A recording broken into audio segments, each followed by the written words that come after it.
The provision, fitting, marking and use of emergency equipment is governed by many requirements and regulations listed in EASA publications. The majority of the regulations quoted in this lesson are from the EASA publication EU OBS 1, Subpart K. At the end of the lesson, you will be given the opportunity to read this subpart in full. All equipment described in this lesson must be readily accessible for emergency use. The equipment must be located so that it is easily seen, directly accessible, and protected from inadvertent damage.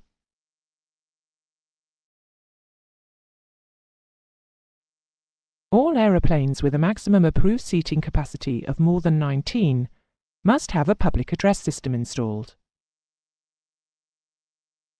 The system must be readily accessible for immediate use from the flight deck. This is achieved by either having a handheld microphone that all flight crew members can access, or by having the system operable through the crew headset microphones. At least one microphone must be available for use by a cabin crew member at each floor level exit in the passenger compartment. The public address must be audible and intelligible at all passenger seats, toilets, cabin crew seats, and workstations. Megaphones are located at strategic points in the cabin and are primarily for use by the crew during an emergency evacuation. They are battery-powered and must be checked prior to flight. The check is carried out either by pressing the transmit switch and listening for an audible click, or by checking the illumination of a green neon light on the megaphone body. The number of megaphones required is stipulated in the regulations. There must be a minimum of one megaphone for each passenger deck that has a passenger seating configuration of 60 to 99, and 2 megaphones for each passenger deck with a seating configuration of 100 or more. It is a regulatory requirement that on public transport aircraft, an electric torch is positioned at each crew station, including the flight deck stations.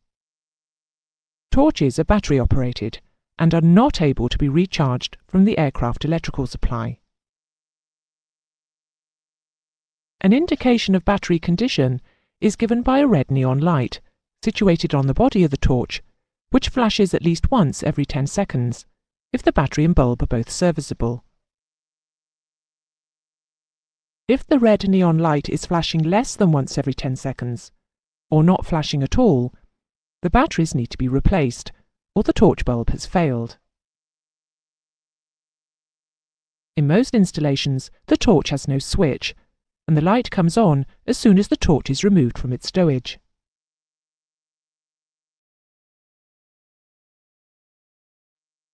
We will now examine the regulations concerning life jackets. Land aeroplanes, when flying over water at a distance of more than 50 nautical miles from the shore, or when taking off from or landing at an aerodrome where the takeoff or approach path is so disposed over water that in the event of a mishap there will be a likelihood of a ditching, or seaplanes and amphibians operating on water, must have on board a life jacket equipped with a survivor locator light for each person on board. Each life jacket must be stowed in a position easily accessible from the seat or berth of the person for whose use it is provided. Life jackets for infants may be substituted by other approved flotation devices, equipped with a survivor locator light.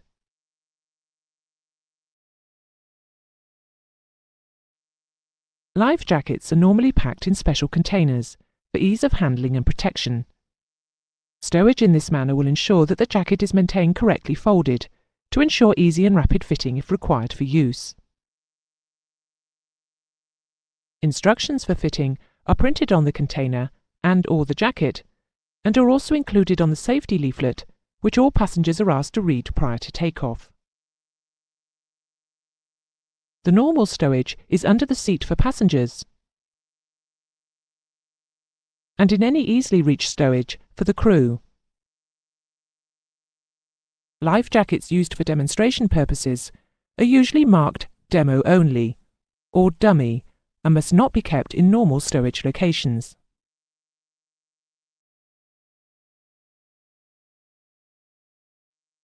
Passenger life jackets are normally coloured yellow as an aid to identification.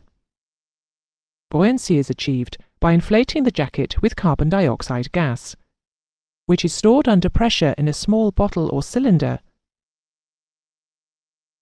and released manually by the operation of a red toggle or lever.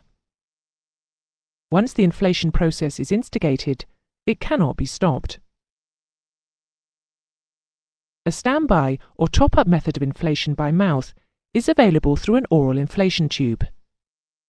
The tube usually contains a valve, which can be operated by a finger if it is desired to lower or release the pressure on the jacket. The survival locator light is usually powered by a saltwater activated battery, the operation of which is automatic when it is immersed in salt water. As well as the light, a life jacket will usually also have a whistle attached to it for attracting attention, and a lifeline to enable survivors to tie themselves together. Crew jackets are coloured either brilliant yellow with the word crew printed on them, or flame red. They may also have a number of other items of survival equipment fitted. These may include a heliograph or signal mirror, seawater dye or a signal streamer, shark repellent, and possibly a personal locator beacon or PLB. When switched on, the PLB will transmit on the Civil International Aviation distress frequencies of 406 and 121.5 MHz, and possibly on the military distress frequency of 243 MHz. It may also have a speech transmission and reception facility on 121.5 MHz. Many personal locator beacons also have the facility to transmit a global positioning system generated position, accurate to a few meters. The life jacket is usually constructed of rubberized fabric and contains a single air chamber which covers the chest and extends round either side of the neck to form a cushion at the back of the neck. The jacket is secured by tapes which are tied around the body prior to inflation. Adult life jackets should not be inflated prior to leaving the aircraft, or the bulk of a fully inflated jacket on an adult may cause a problem when leaving the aircraft through an escape hatch. When correctly fitted and fully inflated, the jacket will turn an unconscious person onto their back and support them at about 45 degrees, with their face clear of the water.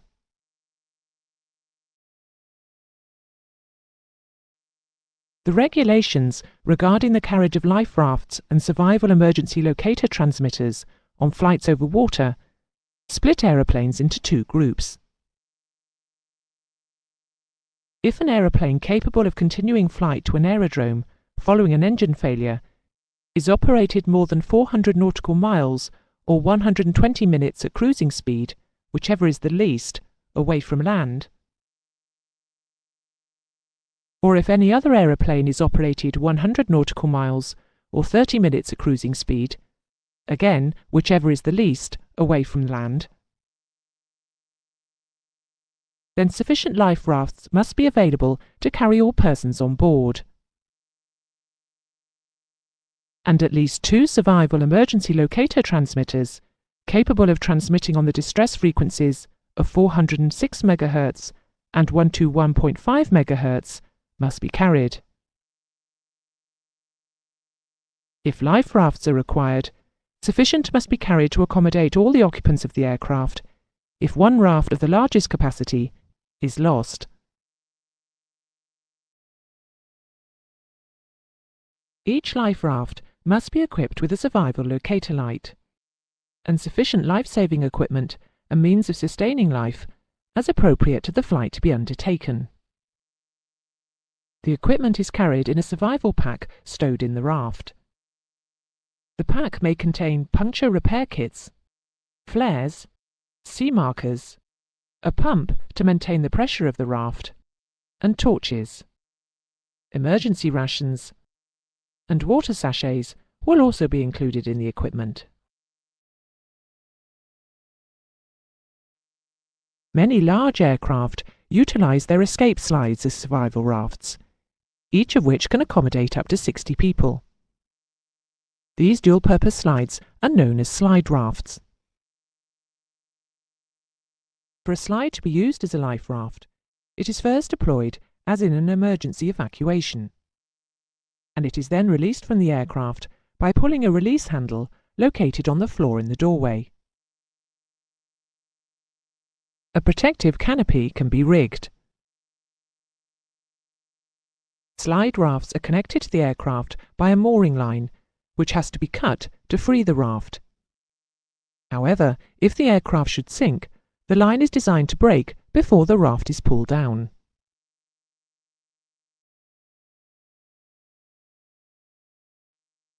For aeroplanes without slides, or where the slides cannot be used as rafts, or to supplement the slides, stand-alone life rafts will be carried. Stand-alone life raft capacities vary, with 30 being the normal maximum. Stand-alone life rafts should be attached to a strong point in the aircraft by a line before they are thrown out at the exit. As with slide rafts, this line is designed to break should the aircraft sink while the raft is still attached to it.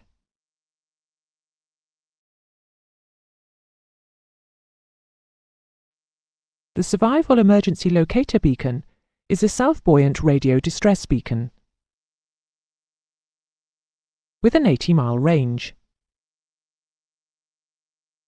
It provides at least 48 hours continuous transmission. On the Civil International Aviation distress frequencies of 406 and 121.5 MHz. The beacon can be operated on land, or it will float in water. The beacon has a whip type of aerial, which is held to the side of the case by quick-release straps. There is a bag containing a tow line, which can be used to fasten the beacon to the life raft. There is a red-coloured release toggle on the side of the case. The beacon is operated by pulling on the red release toggle, which would release the straps holding the aerial. Releasing the straps will allow the aerial to spring to the vertical position and switch on the radio transmitter. A neon lamp on top of the beacon will continuously flash, indicating the beacon is transmitting. The volume, weight and shape of the cylinder are such as to provide sufficient buoyancy to maintain the aerial in a vertical position when the unit is in water. There is worldwide satellite coverage on the 406 MHz frequency using the SARSAT system. Once the beacon is activated, a message will be with the rescue services within 10 minutes. The beacon's position will be known to within a radius of 2.6 nautical miles. Some newer beacons also have Global Positioning System or GPS information embedded in them and will transmit their exact position. The beacon may also transmit a unique code, which allows the aircraft in distress to be identified.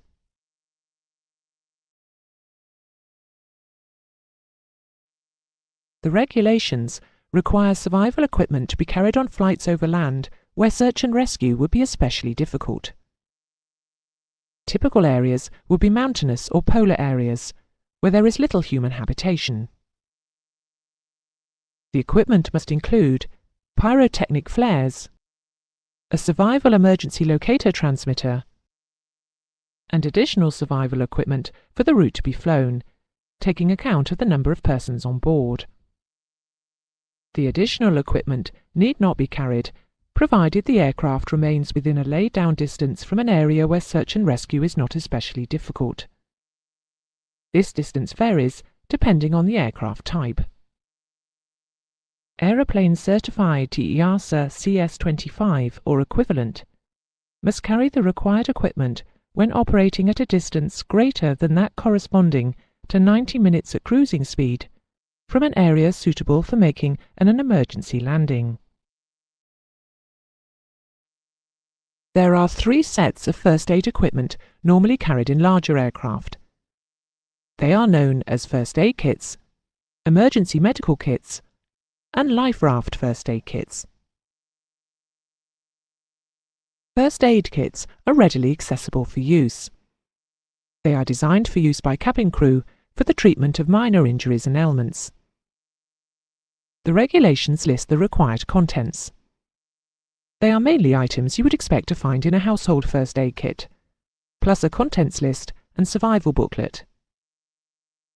The contents list should contain information on the effects and side effects of any drugs carried.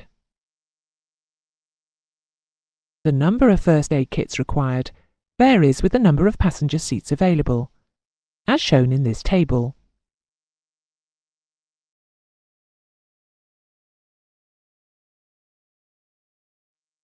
If an aeroplane with a maximum approved seating capacity of more than 30 seats is operated more than 60 minutes flying time from an aerodrome at which qualified medical assistance can be expected to be available, it must be equipped with an emergency medical kit, commonly referred to as a doctor's kit. The regulations again list the items to be carried in this kit. There are many prescription-type drugs on the list, as well as equipment for carrying out minor surgical procedures. The aircraft commander is responsible for ensuring that drugs from this kit are not administered except by qualified doctors, nurses, or similarly qualified personnel.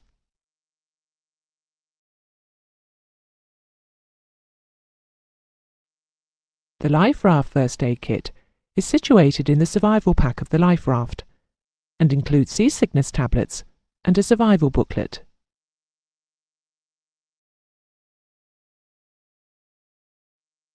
A pair of fireproof gloves is usually stowed on the flight deck for use in handling overheated equipment. They are normally made of Nomex with silver heat resistance coating. Nomex is a synthetic material with excellent heat resistant properties.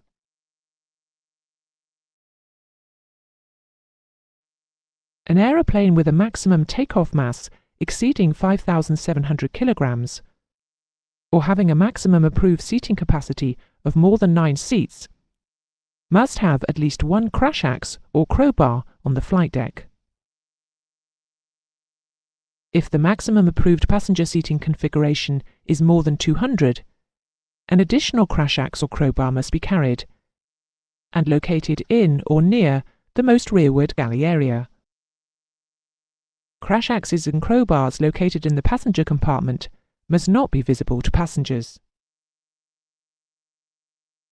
They are used for levering and lifting hot panels or access doors to fight a fire behind them with a handheld extinguisher.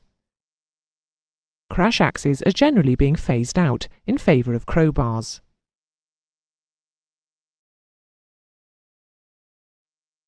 That is the end of the lesson. The most important parts of this lesson are the regulations contained in EU OPS 1, Subpart K. You need to have a good knowledge of these regulations. The relevant extracts are displayed on the screen. The regulations are available online.